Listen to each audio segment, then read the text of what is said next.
Lo que tú quieras. Donde estés más cómoda. ¿Te quieres venir? Sí. Pues venga. Porque además vas a hacer toda una ponencia. Pues eso me habéis pedido. Sí.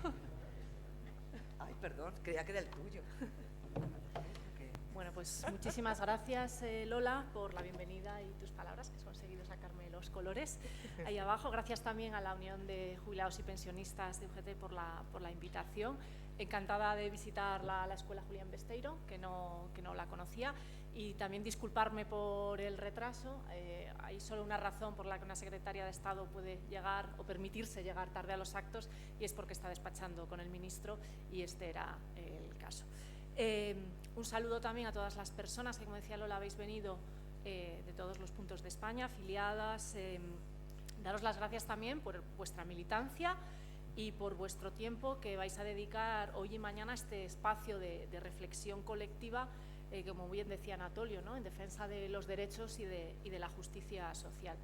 Creo además que este encuentro y esta iniciativa, y además el tema y el enfoque que le dais, pues hay que ponerlo en valor, sobre todo en el contexto que estamos viviendo actualmente, ¿no? Creo que todos compartimos un diagnóstico, que vivimos un momento de retroceso en derechos en todo el mundo, de violaciones flagrantes de derechos humanos, con el genocidio en Gaza a la cabeza y como exponente, ¿no?, de todas las líneas rojas que vamos pasando, pero también un cuestionamiento del papel del Estado. ¿Qué papel tiene que jugar el Estado en cada organización, en cada espacio que podamos abordar, que tengamos estos debates? Pues yo creo que suma, que teje resistencia, suma esperanza y construye alternativa, que a veces pues quizás lo que nos falte en estos tiempos. Creo además que el enfoque y la reivindicación de las políticas públicas que hoy hacéis aquí es fundamental y es importante, porque más allá de pues quizá lo que ahora domina la política, ¿no?, que son las narrativas, los relatos, las críticas y el ruido, pues es que necesitamos tener una visión, necesitamos tener un horizonte y necesitamos tener propuestas concretas de hacia dónde queremos ir y para qué queremos estar en el Estado y para qué queremos la sociedad en la que queremos estar. Pero claro, podemos defender las políticas públicas desde muchos lugares, y creo que el de hoy aquí, el que vais a tratar hoy y mañana, y que creo que es compartido, es la defensa de los servicios públicos, es al servicio además de la defensa de los derechos de las personas, de la justicia social, y además, bueno, pues hoy vamos a hablar concretamente de aquellas políticas públicas que tienen un impacto especial o de más calado en las personas mayores. Desde luego, y creo que se ha mencionado ya, que el reto que tenemos como sociedad de adaptar nuestro estado de bienestar a una sociedad más longeva es un imperativo democrático, y creo que es una urgencia y una necesidad, pero sobre esto me gustaría hacer varias consideraciones. La primera es que efectivamente esa transformación de la pirámide poblacional, me voy a ahorrar los datos, Lola ha dado algunos y conoceréis más seguro a lo largo de la jornada, es solo una de las transformaciones que está viviendo nuestra sociedad, y para las que el estado de bienestar tiene que también actualizarse. Sí, tenemos el cambio demográfico, pero tenemos la crisis climática, tenemos la transición demográfica y tenemos también las migraciones. Todas cuestiones en las que el estado de bienestar, nuestro estado de bienestar, diseñado hace 60 años, no está preparado para dar respuestas. En segundo lugar, necesitamos un estado de bienestar que dé certezas. Ante la incertidumbre, necesitamos que ese estado de bienestar sea una red que nos proteja, que proteja a todos y a todas de la fragilidad de la vida y de la sociedad en la que vivimos. Como de un día para otro, la Dana es el ejemplo más concreto, toda tu vida, todo tu sustento, todas tus redes desaparecen. Un Estado que, además de ser red y dar seguridad, pues tiene que repartir la riqueza, tiene que asegurar la igualdad de oportunidades y debe proteger el bienestar y la felicidad de la gente frente al enriquecimiento y la especulación de unos pocos, porque creo que esa es la lucha que tenemos ahora frente a nosotros, el 1% frente al 99%.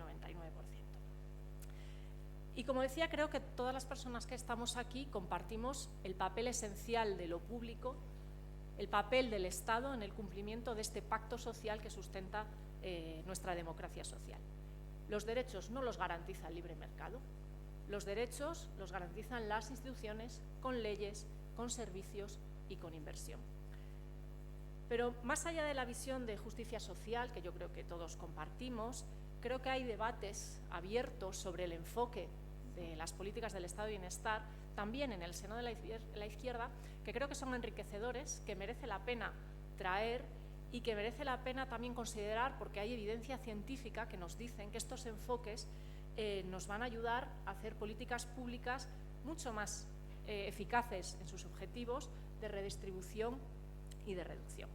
Me refiero sobre todo a debates de universalidad, asistencialismo, enfoque de derechos, políticas sociales sí, pero ¿con qué enfoques? Si hablamos de asistencialismo, pues yo creo que coincidiremos que es una mirada profundamente arraigada en las políticas sociales en general, y creo que se puede defender, y de hecho creo que se defiende en muchos casos, la justicia social y la de redistribución desde una mirada asistencialista, que es sin duda heredera de la caridad cristiana y que además se ejerce de una manera desde la superioridad moral y paternalista. El asistencialismo en sentido amplio podemos definirlo como las políticas para pobres. Y uno de nuestros grandes logros del estado de bienestar es la universalidad de la sanidad, la universalidad de la educación, una universalidad también particular, pero también universalidad de las pensiones, y sin embargo, en los servicios sociales, en la gestión de las prestaciones sociales, seguimos aferrados a una visión asistencial.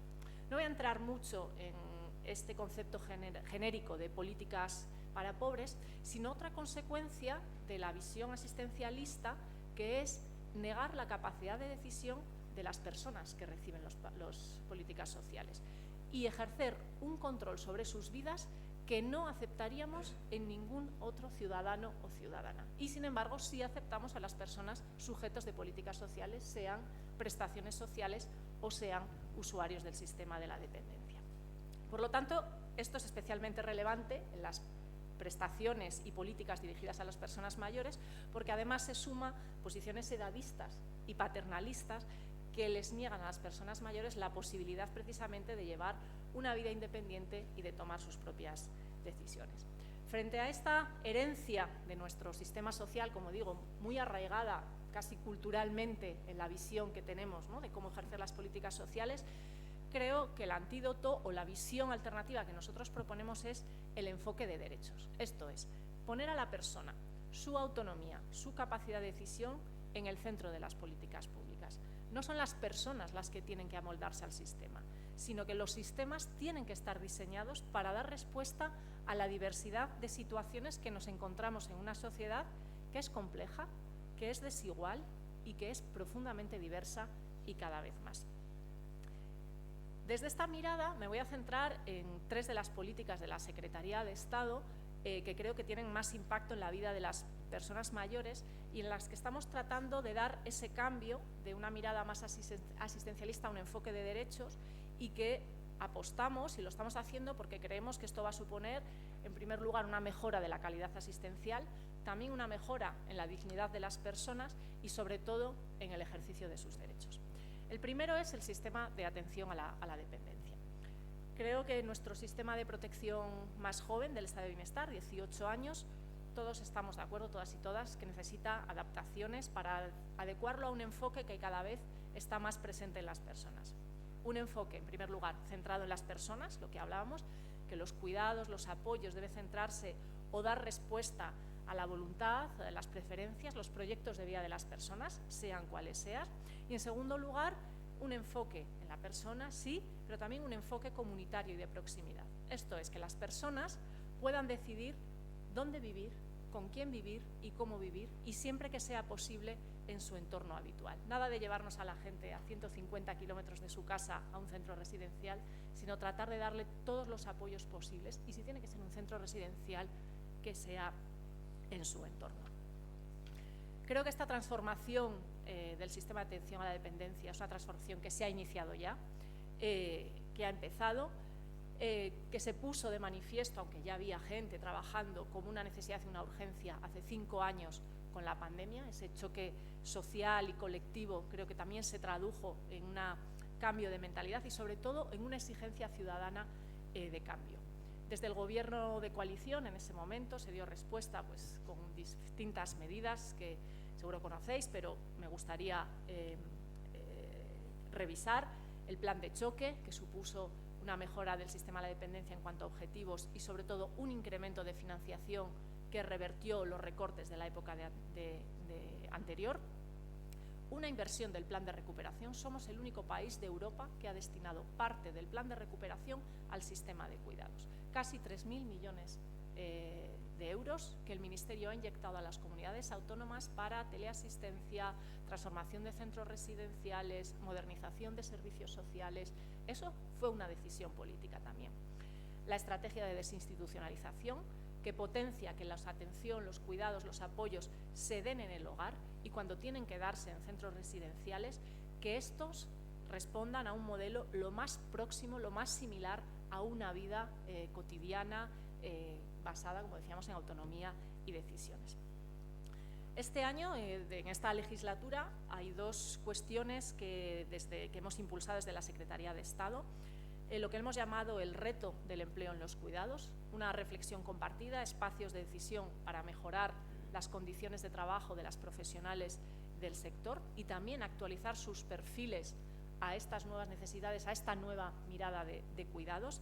Y, por supuesto, la reforma de la Ley de Discapacidad y Ley de Dependencia, que lo que hace es flexibilizar las opciones que da la ley y que se tenga en cuenta las preferencias, las necesidades de las personas y que todo, que es muchas veces un laberinto administrativo, se simplifique y se tenga en cuenta la situación de las personas y no las necesidades de la administración. Como decía, creo que esto es un reto imparable. Perdonad.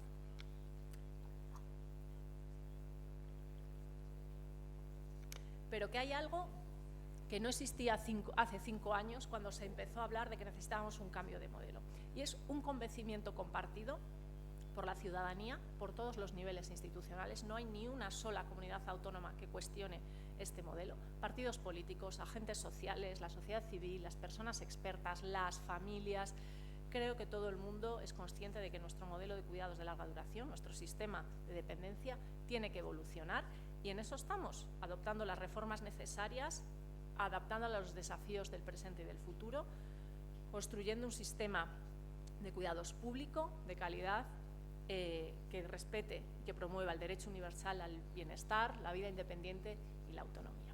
Y hago también mías las palabras de Anatolio sobre las mujeres mayores. Y es que hablamos de la sobrecarga de las familias y muchas de las cuidadoras que actualmente tienen personas a su cargo dependientes son mujeres de más de 65 años, que a costa de su salud y de situación están cuidando y que en pocos años pasarán también a ser usuarias del sistema de dependencia. La perspectiva de género del sistema de la dependencia es fundamental y con esa mirada estamos trabajando. La segunda política que me gustaría compartir con vosotros y que también ha salido en la intervención inicial es las políticas de lucha contra la soledad. Cuando hablamos de soledad, tendemos a hacerlo en términos individuales, porque es cierto que la soledad es una experiencia subjetiva y podría ser lo lógico. Si es un sentimiento, doy una respuesta individual.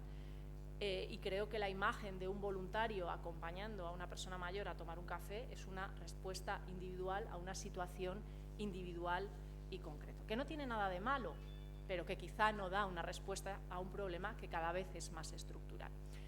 En este sentido, nosotros entendemos que la soledad o las soledades hay que abordarla de una manera mucho más compleja y con más matices. Por eso estamos trabajando en una estrategia de soledad que nos gustaría que fuese una guía o un marco compartido para todas las administraciones de los 3 niveles, administración general, comunidades autónomas, ayuntamientos, que tienen mucho trabajo hecho y programas contra la soledad desde un enfoque diferente.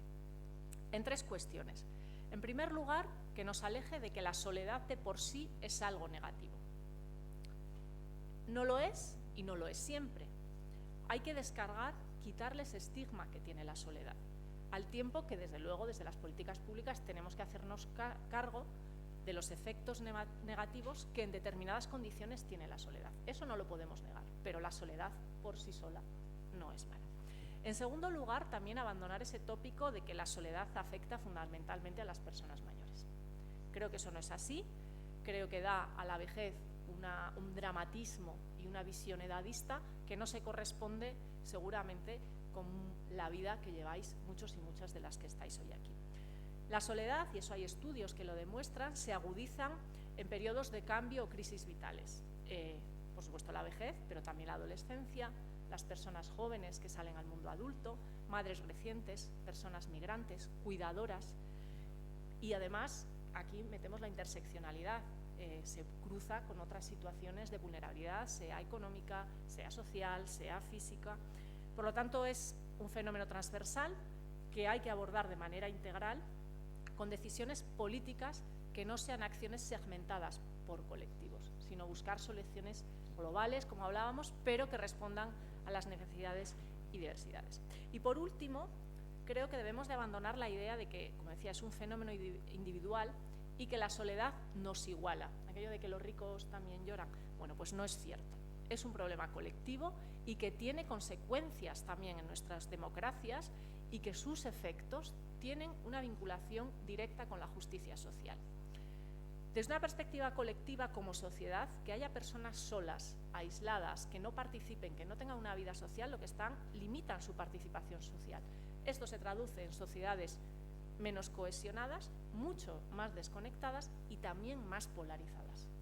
Con lo cual, aquí vemos que, además de ser un problema de justicia social, porque está desigualmente distribuida, está atravesada, como decía, por condicionantes sociales, estructurales, que afectan más a personas que ya parten de una situación de vulnerabilidad, y la soledad agudiza esa ruptura social que vemos, que intuimos en muchos espacios de nuestra sociedad.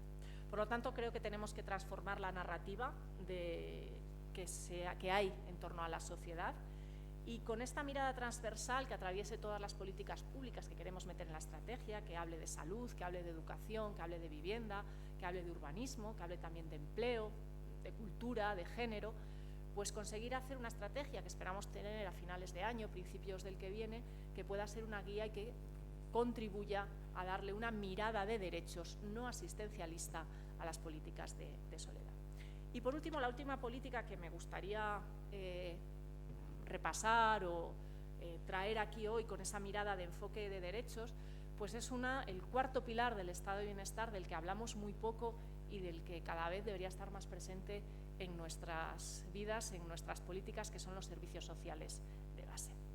Porque en esta transformación y adaptación de la que hablamos del estado de bienestar, los servicios sociales tienen un papel fundamental.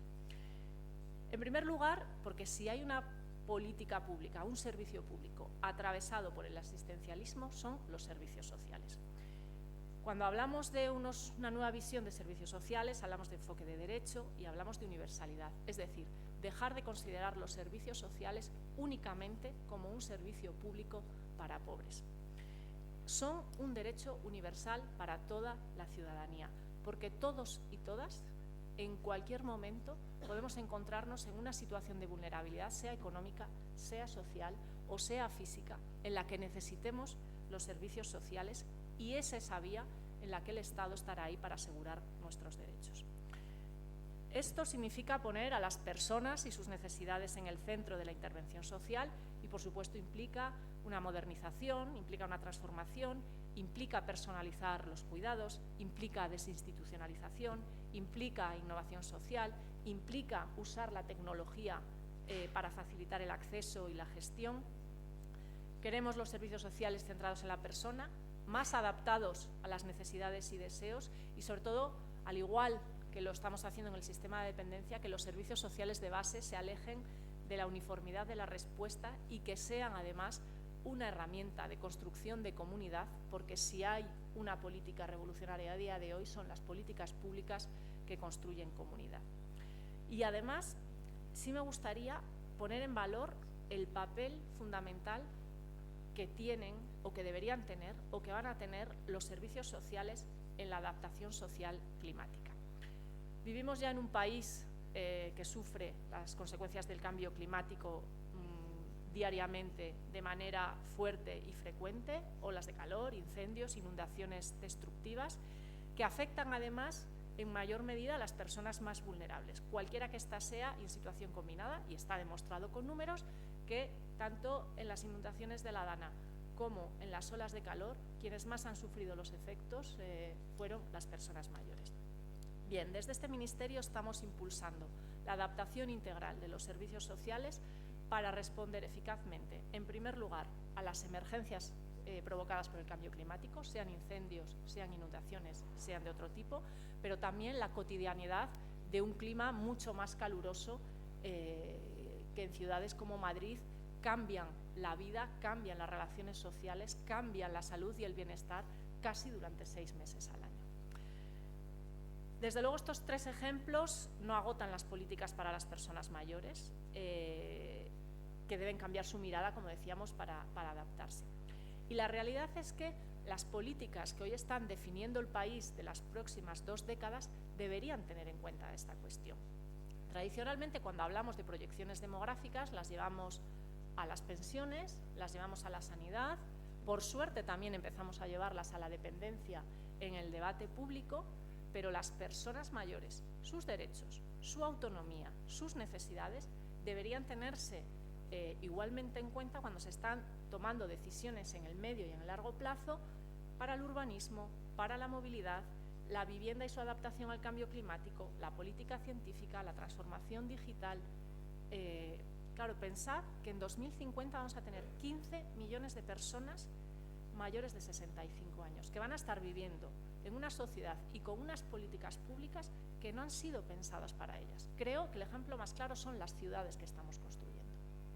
Estas políticas urbanísticas, para las personas mayores, no las de hoy, sino 1/3 de la población de las ciudades, van a ser mayores de 65 años y van a tener dificultad. Por lo tanto, lo que estamos decidiendo hoy va a excluir a una parte importante de la población en los años que vienen. Y eso hay que tenerlo en cuenta y eso es lo que se llama la transversalidad, y eso creo que es una lucha que hay que dar desde el movimiento de jubilados y pensionistas, y es que todas las políticas, no solo las políticas sociales, tengan esa mirada. Y en este punto creo que también hay que recordar que las personas mayores no sois ajenas a las transformaciones sociales que vivimos y que las propias personas van transformándose. Y por ello hay que actualizar y modernizar a la sociedad del siglo XXI políticas y servicios que fueron puestos hace años. Este es el motor de la reforma del sistema de la dependencia, como también alguna de las mejoras que se han introducido en los viajes del inserso, que fueron concebidos hace 40 años casi para los padres y madres de las personas que hoy los usan. Claro, cuando piensas en esa clave te das cuenta que hay políticas públicas que necesitan una actualización. Claro, estos cambios sociales tienen que ver con los deseos y expectativas que cada uno tiene para el final de su vida. No es lo mismo hoy que el final de la vida en los 80. El nivel educativo, los nuevos modelos de familia y convivencia, una mayor diversidad cultural, las experiencias vitales acumuladas, carreras profesionales cada vez más segmentadas, una mayor cultura digital, mayor población urbana de la que teníamos hace 40 años, la conciencia feminista, la conciencia ecologista, una mayor presencia de animales de compañía en los hogares. Todo esto hay que tenerlo en cuenta cuando hacemos políticas para mayores. No pensar en personas mayores de hace 80 años con un cierto estereotipo. Las personas mayores hoy sois diversas y tenéis una vida mucho más rica con otros horizontes de la que tenían hace años. Y eso cuesta transmitir a la sociedad. Y creo que es una reivindicación que es importante tener en vuestras miradas. Y sobre todo, por supuesto, en las instituciones y las políticas públicas, sí queremos dar respuesta a vuestras necesidades, que no son uniformes. Yo no decido cuáles son vuestras necesidades, lo decidiría desde una mirada asistencialista, pero si pongo el enfoque de derechos y en vuestra autonomía, sois vosotros y vosotras los que diréis qué necesidades y cómo las políticas públicas tienen que dar respuesta a ella. Para concluir, que creo que ya me he extendido demasiado, subrayar, y creo que esto también lo ha mencionado Anatolio, que la defensa y la modernización del estado de bienestar no es solo una cuestión de política pública, es una cuestión de responsabilidad en el medio plazo y también de devolución a la aportación de unas generaciones que habéis hecho una aportación política, económica y social a la construcción de este país. Esta adaptación exige valentía, exige innovación, pero sobre todo que tengamos una mirada desde la dignidad, desde la autonomía y desde los derechos. En nuestro caso, esta visión se concreta muy específicamente en la reforma del sistema de la dependencia. Esperamos además que cuente con los apoyos necesarios y que sirva para generar conversación y consenso sobre la centralidad del sistema de la dependencia en el estado de bienestar, porque todavía sigue quedando, cuando hablamos del estado de bienestar, sigue quedando, y la centralidad en los próximos años va a ser absoluta. Bueno, creo que, para terminar, creo que hay un deseo colectivo y compartido de construir un sistema más justo, un sistema que nadie caiga, y que si cae, porque pues, a veces no se puede evitar, que haya un sistema, una red capaz de atender esos momentos de vulnerabilidad. Y creo que en esta visión compartida, en esta construcción, los sindicatos de clase tenéis un papel fundamental. Porque la vida de la gente trabajadora no se logra únicamente con la legislación laboral ni con la negociación colectiva, y no les niego ni un ápice de los avances y las mejoras históricas que han traído a la clase trabajadora, pero necesitamos políticas públicas que cuiden, que acompañen y que aseguren los derechos al margen de la vida laboral de la clase trabajadora. Así que reitero mi agradecimiento por vuestra trayectoria militante, tanto por los derechos sociales y por los derechos laborales, y por seguir, muchos años después desde que empezasteis, seguir participando en estos espacios de reflexión política que, como digo, son tremendamente necesarios en este momento. Muchas gracias por la invitación, ha sido un placer compartirlo y felices jornadas.